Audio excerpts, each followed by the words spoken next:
Okay, good morning. We are on Lamed Ches Amud Beis, and we are learning Le'iloi Nishmas Mindel Mariam Bas Kalman Ruvain. We're in Shem Shabbat Aliyah.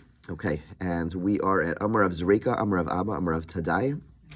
Yeah. Okay. So we are talking about chazara. We started talking about chazara, returning foods to the fire. So what is chazara? Chazara means that a person starts Shabbos with food on the fire, with food on an oven, and we spoke about an oven that is covered, as we spoke about. The only way to do chazara is for the oven to be covered, and your person is allowed to take the food off and then go ahead and put the food back. The question is, what requirements do we have in order to do so? So again, Lamed Ches Amud Beis, the Amar Rabbi Zreka, Amar Rav Abba, Amar Rav Tadai. So Lo Shanu El She'odan Biyado. This idea of chazara, that it could be done, is only if the pot, the food that you're taking off, is still in your hands. If it's not in your hands, you're not aval hinichan al gabi karka aser. But if you put it on the ground, then you can no longer return it. Okay?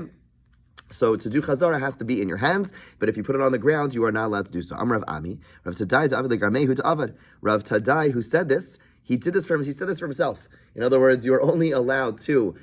This statement that he made was a statement that he made for himself. The halacha is not like this. Ella hachi amar Rav Chi amar Rav Yochanan afila nichal gabi karka mutter.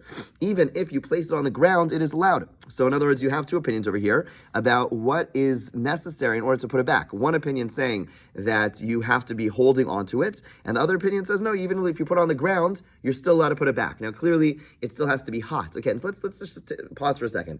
The whole idea of chazara is another way of saying the permissibility of putting it back on the fire is to say that it's as if I never took it off the fire. It's as if it was always on the fire, right? The idea being that it's right. It's like I never took it off, and that's why I'm allowed to put it back. We're talking about foods which I would not be allowed to place on the fire. Like I can't take something out of the fridge. Again, we spoke about that a little bit. Why you're allowed to put something onto a hot plate or things like that. But let's say we're talking about a liquid, or you're talking about something which something you would not be able to put onto a hot plate. The reason you're allowed to chazara is because it's as if I never took it off to begin with. The question is, at what point does it make it like a new thing, and therefore I'm not allowed to put it back, right? So the first opinion says I have to be holding on to it. By holding on to it, it's connected to that initial action, and that's why I'm allowed to put it back. The second opinion says no, as long as it's still hot, I could put it on the ground, I could leave it on the ground, it's fine. It's still connected to the oven, the oven that's covered, and I'm still allowed to put it back. That's the first machlokas. Okay, then we have a similar machlokas, pligiba, Rav Dimi, Rav Shmuel Bar Yehuda, V'tarvai Mishmei Rav Elazar Amrei. There are two opinions from Rav Elazar. Again, you have the same idea where there is a debate, both quoting the same person, but debate as to what he said. Chad Amar Odan Biyado Mutter Al Gabi Karka Aser. One says that if it's still in your hand, it's allowed, but if it's on the ground, it's forbidden. And the other opinion says that even if you put it on the ground, it's still going to be allowed. We'll come back and we'll see what the halacha is as we continue. Yeah. No difference between what we just quoted and what we said before. Right? This last, yes, correct. It's like same exact machlokas, exactly. This that we said, that if it's still in your hands, you're allowed to put it back. Lo amran ela shadaito lahachzer. There's another requirement, and that is that your intention has to also be to return it. Aval ein daito lahachzer aser. But if you don't intend to return it, then it is not allowed. Okay, so now we have a new qualification, and that is, until now we've been talking about where, the physical place. Did you hold on to it, or did you put it on the ground? Now he's adding a new qualification, that we said, well, it's still in your hands, that you're allowed to put it back, is only if there's another qualification met, and that is that you are thinking about it, that you have intention to return it. Okay, says the Gemara, Miklal, Dalgabe Karka, Afal Pisha Dait Lahachzer Aser. The implication is that when I put it on the ground, what did he say? He says, that I said, if it's still in my hands, it's allowed, is only if I meet another requirement that my intention is to return it. Miklal Dalgabe Karka, Afal Pisha Dait Lahachzer Aser. The implication is that when I put it on the ground, even though I intended to return it, it's going to be forbidden. Okay, Ika da Amri. So basically, right, so the Gemara at this point is, at least according to this version, is saying that when I put it on the ground, even if I intend to return it, it's not good enough. By putting it on the ground, again, what's the idea of putting it on the ground? Putting it on the ground is showing I don't plan on taking it back. I've given up. I've let go. So clearly I don't plan on putting it back, right? Whereas if I'm still holding on to it, then it is still connected to the oven, right? But now we're saying I need to be holding on to it and thinking about it. Whereas when I put it on the ground, even if I'm thinking about it, it's not good enough, okay? There's more consistency of your intention and your action. It's both. It's not now we're saying it's both. Right. I need I need action and I need thought, and that's what connects it. If I'm missing one of those requirements, It's not enough. But according to this, would then we then say that if you were still holding it and you hadn't put it down, No, but it's saying, and I need thought. Right, but we didn't quote. We didn't bring here that it would be. You would think that this would imply that if you are still holding it, even if your intention is not to put it back, you haven't demonstrated that you. I haven't demonstrated, but it's still not enough. But it's still not enough. Why are we mentioning here only the implication is that if you put it down but had the intention? It's one of the implications. One of the implications is. It would be more novel to say if you're still holding it without the intention of. Well, that's explicit. It says explicitly if I'm holding it. It says explicitly if I'm holding it and if I'm holding it and I don't have intention, it's not good. But the implication is, the most straightforward implication is that when I put it on the ground, even though I'm thinking about it, aser, al pi shayt l'hachzer aser, right? That's the most straightforward implication. Okay, Yikid Amri. There's another version of this. Amr chizke mishmei abaya hada amras lagavi karka aser. That we said on the ground is forbidden. Lo amran ela she'ein daitu l'hachzer. That we said that when I put it on the ground it's no good is only when I didn't have intention. Aval daitu l'hachzer mutter. But if I did have intention and I put it on the ground, then it's going to be allowed, right? So according to this version, it's very different, right? Miklal sheba odom miyado. According to this version, if it's still in my hands, alpha pi shein daitu l'hachzer mutter. Even though I didn't have intention to return it, it's allowed. According to the second version, it's much more lenient. According to the second version, if I put it on the ground, but I have intention, it's okay. And if it's in my hand and I don't have intention, it's also okay. I only have one requirement, right? According to the second version, okay? Rav Yirmiyah asked the question, Tlan b'makom mahu, what if I don't put it on the ground? And until now we've been talking about putting it on the ground versus holding it. But there's a bunch of steps in between. Putting it on the ground is the equivalent, like literally means the ground. It doesn't mean on a table. It means the ground. By putting it on the ground back in the day, that was your way of showing like, I am done with this thing. But let's say I hung it on well, now we don't really have pegs, but it'll be similar to a countertop. I put it on a counter. The question asked over there is if I hang the pot on a peg. In other words, I don't put it on the ground. It's like hanging it somewhere high is I still want to use it, but I let go, right? If I'm holding it, clearly I'm still connected to it. But let's say I hung it somewhere, right? I put it somewhere high, and therefore I like demonstrate that I still have much more of a connection. Putting it on the ground is like, I can't reach it, right? It's somewhere low to the ground. What if I put it on a bed? Again, back in the day, just like it's amazing. They lived in such a different world. They lived in like this one bedroom place. So where you put things down, they didn't have countertops, didn't have these sprawling kitchens. So they put it somewhere else. So they're either going to put it hang it on a peg, they're going to put it on a bed, but it's different than putting it on the floor. Putting it on the floor is like I'm really done. Putting it somewhere in between is I'm not so done. Gemara asks, Gemara doesn't answer. Rashi asks, Pinam mimecham lemechamahu. What if a person takes hot water, let's say, or cholent, off of a fire, holds onto the pot, and then takes another pot, and you can even be holding onto the pot, and pours it into the other pot, and now wants to put the second pot back onto the fire? Is that already too separate, meaning two, T-O-O, is that too distant from the first action, from the first pot being on the fire, that I'm no longer able to put it back? Let's say I have all the requirements. I'm holding on to both pots, and I have intention to return it, right?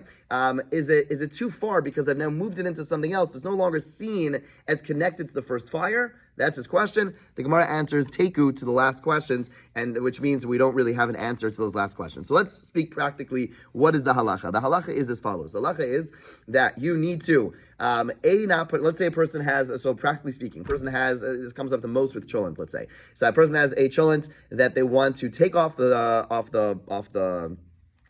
crock pot, and they want to put it, let's say, fill it up with hot water, or they want to take some, and then they want to put it back. What are the requirements in order to do so? So, first of all, you have to make sure your crock pot is covered, right? Because if it's not covered, then all these alachas of chazar do not apply. But what are the two requirements? The two requirements are, based on this Gemara, one is your intention has to be to return it, and B, it cannot be on the ground. And by the way, it cannot be put down entirely. If it's put down entirely, that's the ideal thing to do for your intent. You have intention to put it back, and you cannot be putting it down on the ground. Okay.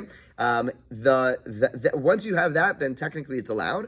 Ideally, you also hold on to it, but even without holding on to it, I think they teach. I know, like there's one of those like halachas they drill in, like in certainly in the Beis Yaakovs. I know this like I don't know the guys, they don't teach these halachas so much, but that is, they tell them you need all three requirements. The Shulchan Aruch really only mentions the two requirements. One is your intention to return it, and B, not putting it on the ground.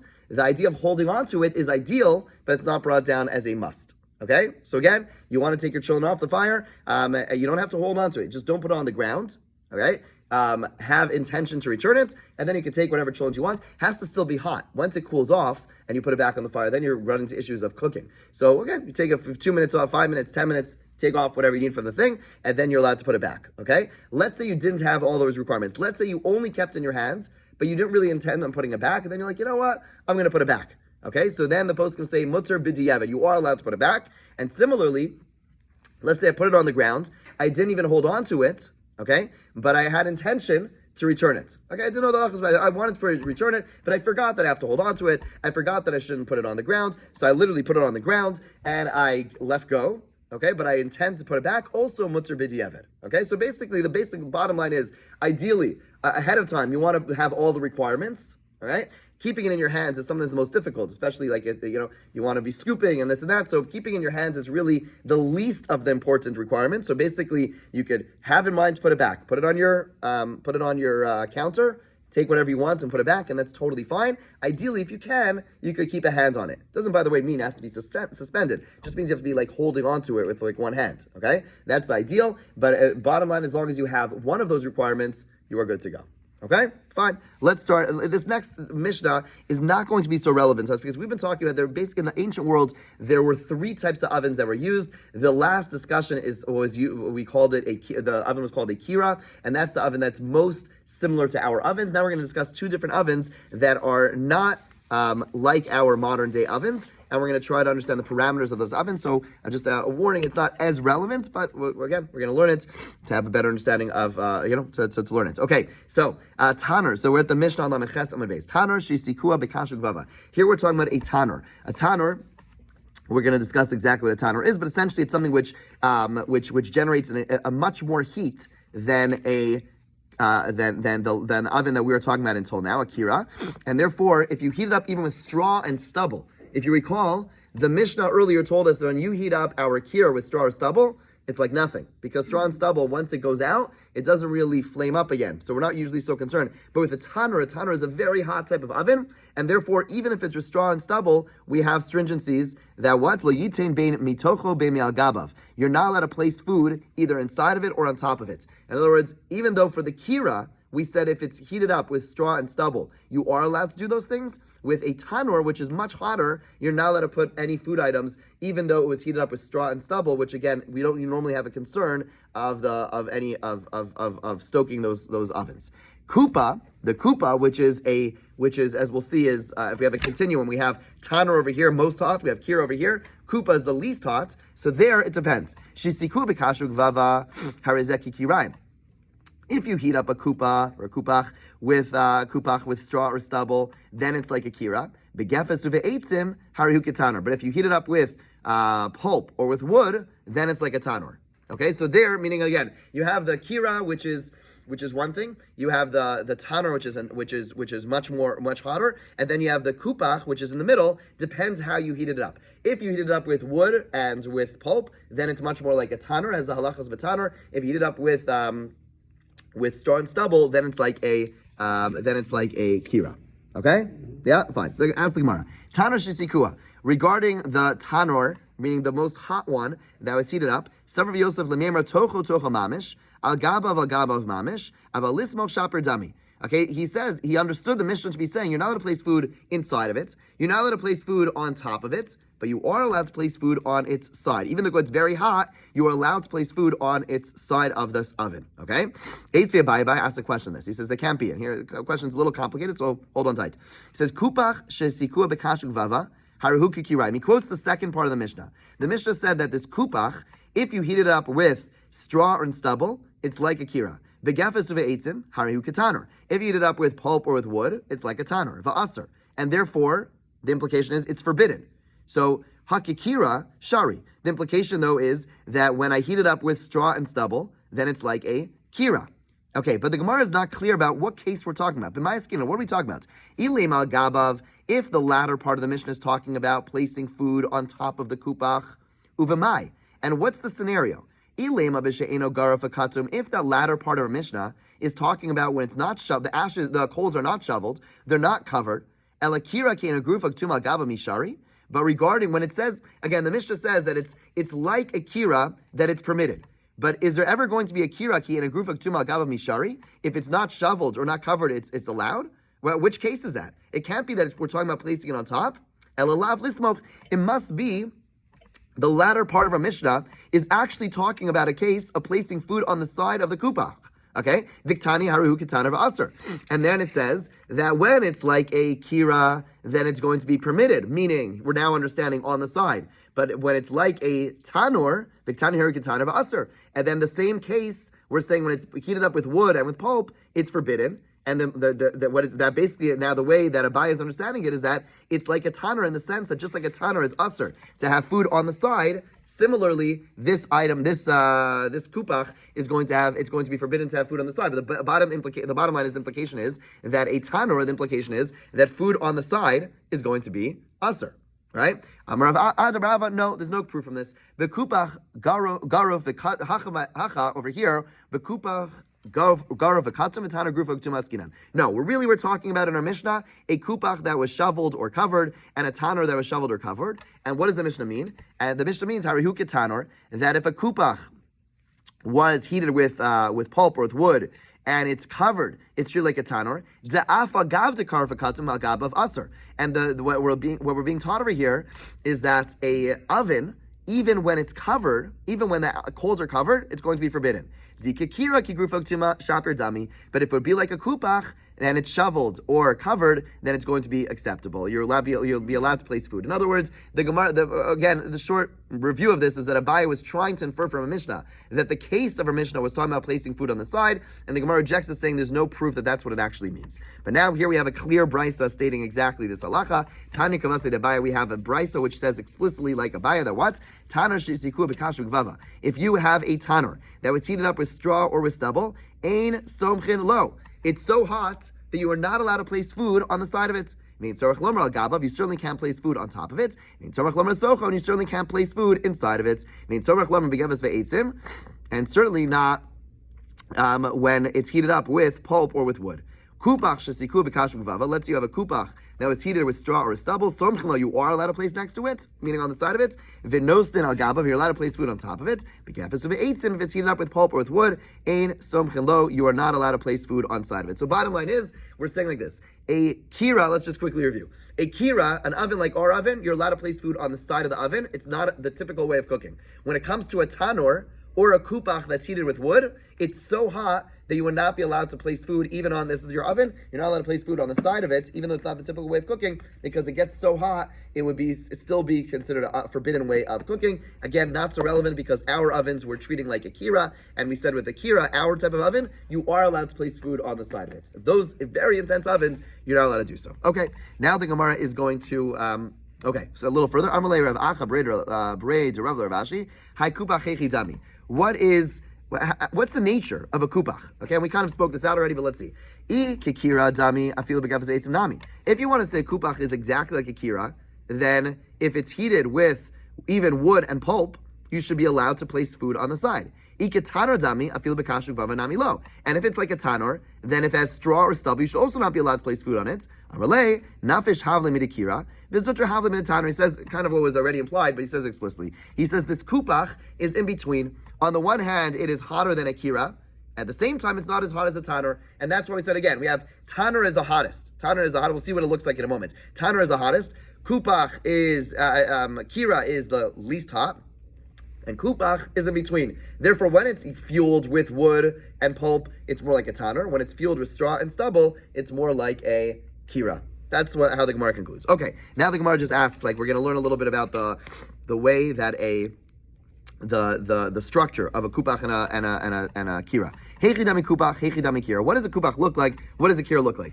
Amar Rav Yossi bar Chanina, kupach mekom shefisas keder achas. A kupach is square, and it has room for one pot. A tanur, by the way, is like a teepee. A tanur, and therefore it's much more intense. It basically, the heat kind of collects at the top, and therefore a tanur is very hot. But a kupach is squared, and it has room for one pot. Okay, it's a single flame type of thing. Okay, kira mekom shvisas shtei kederos. A kira is rectangular and has the room for two pots. Okay, that's the difference between, and that's the one, kira is the one that we've been talking about, something which has room for 2 pots, and obviously if it has room for 2 pots, by definition, it's able to distribute the heat a little bit more. The smaller it is, the more intense, the hotter it's going to be, right? So just to understand, the tanner we said is the hottest. Why? Because it goes like this, and it goes like this. The heat that's trapped at the top is going to be much more intense. A kupach is squared, and therefore it's still hot, but it's distributing it a little bit more evenly.